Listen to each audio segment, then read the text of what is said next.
All right, I wanted to talk about this article in the New York Times here. Let me make myself a little smaller here if I can.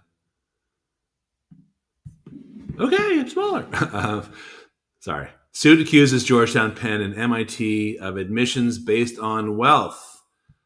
Shocker, right? Okay. So the gist of the article starts out here. Apparently, the president of Georgetown would give preferential treatment for 80 students. I don't know if that's a cumulative number. I think it is over years, um, to get special treatment, a thumb on the scale to get in to Georgetown because of the family's wealth and donation potential. And then a bunch of other colleges, mostly Ivies and Ivy adjacent colleges, were also named in the suit. The motion argues the universities were supposed to be need blind and not take into account a family's income when they decided who to admit and how much financial aid to offer, which are two different things, by the way. So again, preference to wealthy students in a way that violated provisions of a now expired law that permitted the colleges to agree on financial aid formulas. Which, by the way, there are two different formulas. There's a federal formula, which is published, and then there's this institutional financial aid formula. That's I guess what this article is alluding to. So I just wanted to make a couple of comments that, first of all, this process it's not fair. It's not necessarily designed to be fair. This is an example. I understand that why people would get upset about this. I don't particularly like it either, but there's a couple other points that I think the reporter should have alluded to, which are the following. Number one, they talk about this type of students, the wealthy students, getting an advantage or a tag, right?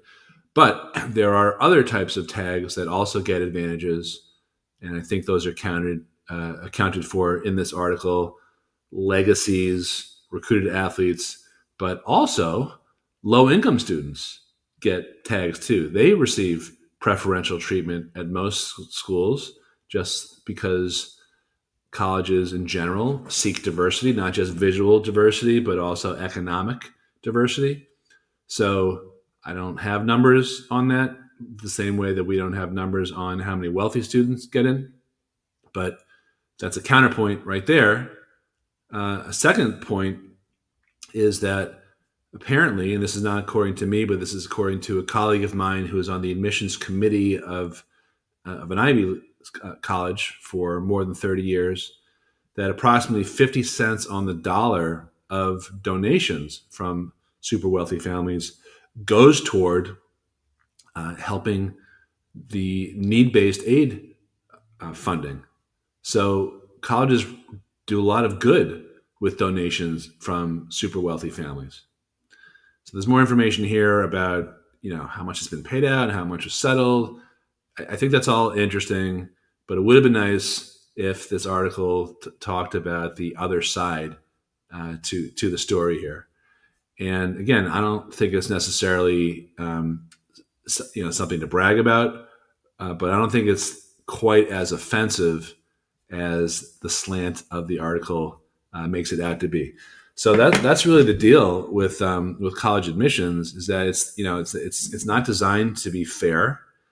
There is special treatment for different categories, not just the ones I mentioned, not just based on diversity and preferential treatment for wealthy families and recruited athletes, but also children of professors or other employees of that particular college, international students. There's a whole bunch of other categories that get special treatment. And many people believe that anywhere from half to up to 2/3 of the spots for every freshman class are reserved for these special types of tags or selects or categories of students, all non-academic categories.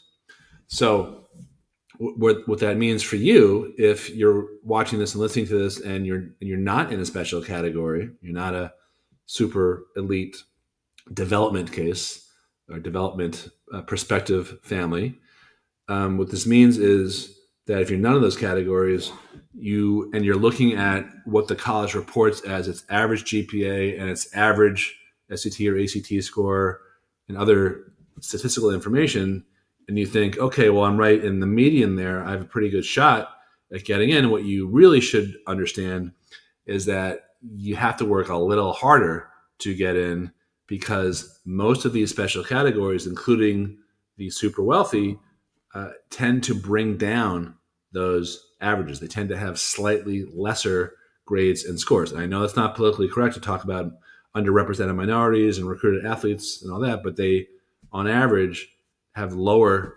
academic credentials, and therefore they drag down those statistics. So to feel pretty solid about your chances of getting in, which is a hard thing to do these days, you really need to be at the top end of the median. And that is an approach that we take at our firm. We look at this as a marketing process. How does Lockwood College Prep help kids market themselves to stand out for the right reasons, to beat the odds, to get into top colleges? We had a bunch of kids get into Ivy League schools so far this year. We had a couple of deferrals. I think we had one out and out rejection to a not an Ivy, but an Ivy adjacent school. So it's tough. I live and die with the success of each of our clients, but so far so good. Knock on wood. It's been helpful. I hope it's been a good year so far, and I hope you take this bit of information away and understand the truth about what it takes to get in, or a little bit about the truth of what it takes to get into a top college. And it's not all bad if you're in that super wealthy category and you're a donor, because a lot of good things happen with the money that goes to the endowment. Thanks for watching. If you want more information like this, of course, subscribe to this wherever you're seeing it, and I'll talk to you soon. Bye-bye.